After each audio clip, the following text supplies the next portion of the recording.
Bismillahirrahmanirrahim. Assalamualaikum warahmatullahi wabarakatuh.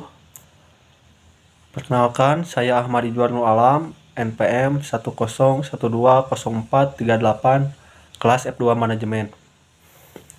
Di sini saya akan mempresentasikan tentang Ma'rifatullah.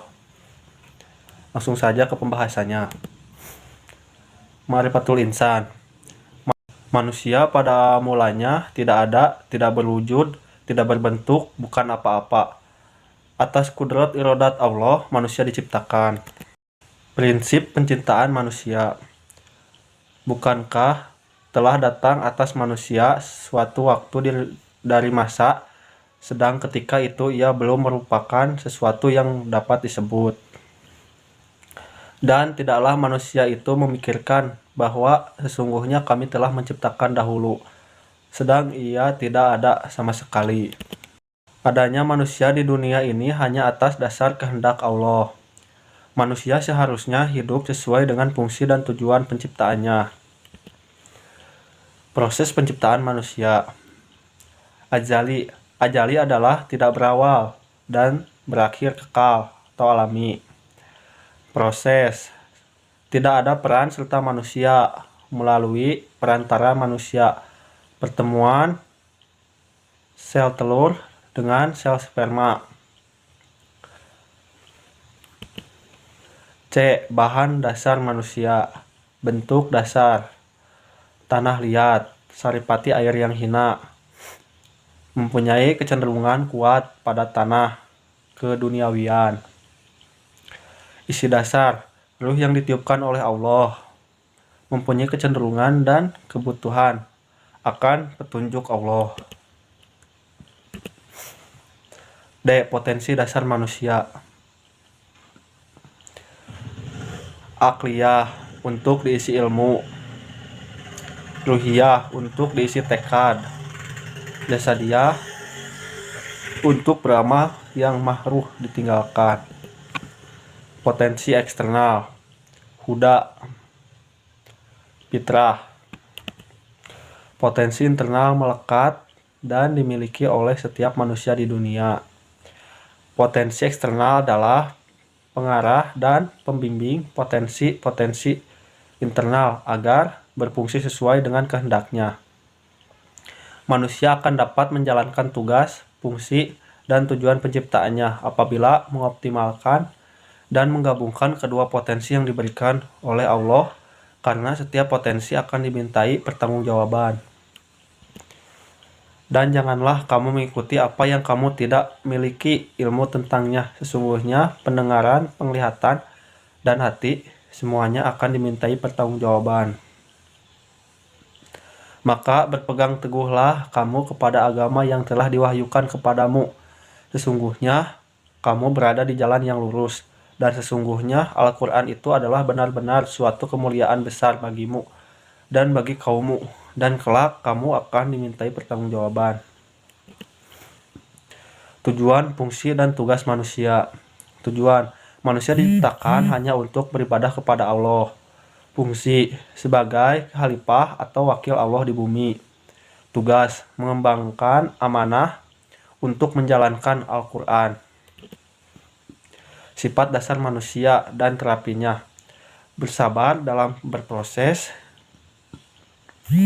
menempuh jalan akobah, sholat dan banyak beramal soleh, menginfakkan harta, rusak, keringanan dan kemudahan. Musuh besar dan tema sejati manusia. Musuh, syaitan.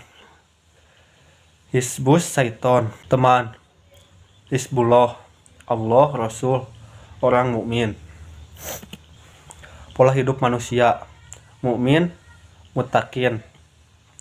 Rukun Islam syahadat, salat, zakat, puasa, Ramadan, haji, dan iman Allah, malaikat, kitab, rasul, hari akhir, qada dan qadar. Kafir. Kafir adalah tidak percaya rukun iman dan Islam sebagai segala nasihat dan hidayah gak bisa masuk. Mungkin sembahan-sembahan tandingan Allah. Munafik adalah Kalau susah ingat Allah, rajin beramal. Kalau enak boro-boro ingat Allah. Allah Subhanahu wa taala memberikan amanah kepada manusia. Karena Allah Subhanahu wa taala memberikan kelebihan kepada manusia. Ada dua jenis kelompok manusia dalam melakukan amanah tersebut. Kelompok pertama adalah kelompok yang menjalankan amanah tersebut. Khalifah dalam kurung wakil Allah Subhanahu wa taala. Sebagai wakil, ia harus paham A. Ia adalah bukan penguasa bumi yang sebenarnya. B. Ia harus menggunakan sesuatu perintah dan keinginan yang diwakilinya, yaitu Allah Subhanahu wa taala. C. Ia tidak boleh menentang perintah dari sang penguasa yang sebenarnya. Kelompok kedua adalah kelompok yang khianat, tidak menjalankan amanah dengan benar. Allah Subhanahu wa taala menggambarkan kondisi mereka dalam Al-Qur'an menjadi tidak bermanfaat seperti kayu yang tersandar saja. Tubuhnya bagus, tampan, cantik, pintar ngomong, tapi bodoh, tidak paham kebenaran. B. Sistem kehidupan. Mereka sangat lemah seperti sarang laba-laba, mencari manfaat kepada selain Allah. C. Hati mereka keras dan zikrullah dan membaca Al-Quran seperti batu. Akibatnya mereka sulit mendapatkan lezatnya iman. Mereka sangat bodoh karena tidak mengenal Allah Subhanahu wa taala secara benar, walaupun menurut mereka sangat pandai, sehingga seperti keledai yang membawa kitab gak mau mengamalkan isi kitabnya. Mudah digiring kemana-mana seperti binatang ternak, punya mata, hati, pikiran, tapi tidak digunakan untuk memahami ayat-ayat Allah. Licik, curang, pandai menipu seperti monyet, menjijikan seperti anjing, melet terus, cenderung pada dunia, rakus seperti babi. Penutup. Pola adalah sesuatu yang sudah menjadi kebiasaan, kesinambungan, dan senantiasa menjadi pilihan. Pola hidup mana yang tidak pilih tergantung kepada kebiasaan kita di dalam menetapkan pola pikir, pola sikap, dan pola tindak kita. Jika kita ingin menjadi seorang mukmin, mulailah dari detik ini berpikir, bersikap, dan bertindak seperti gambaran mukmin yang diceritakan Allah di dalam Al-Quran. Kita berusaha terus mengupgrade potensi dasar kita, akal, ruhiyah, dan jasad, agar sikap, pola pikir, tindak, hidup kita sesuai dengan tujuan, fungsi, dan tugas manusia diciptakan.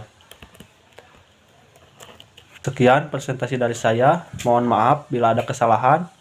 Wassalamualaikum warahmatullahi wabarakatuh.